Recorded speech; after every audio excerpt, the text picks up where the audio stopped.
Hey everyone welcome back to my mini vlog. तो ये ड्रेसटा actually मुझे फ्लिपकार्ट जब तार लिंक दरकार मुझे तार लिंक देदेवी।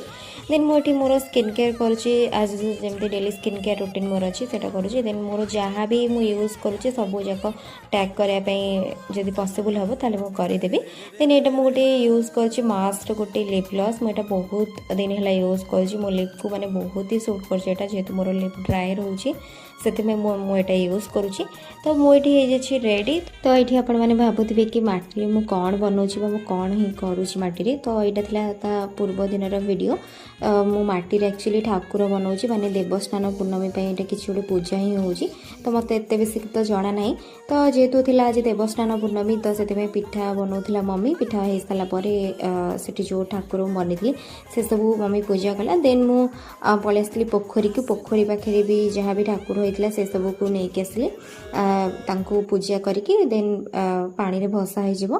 देन कहते कि माने माटी से दिन धान बिरी जहाँ भी माने पकेब से दिन माने भल फसल हाँपाई ये पूजाटा करा जाए। पूजा सारिक आसिक मुझे कल ब्रेकफास्ट मोर गोटे पार्सलटा आसला। तो यहाँ था गोटे हुइस्केर टिंटेड सनस्क्रीन मुझे खाई पिठा और तरकारी। तो बाय बाय देखा।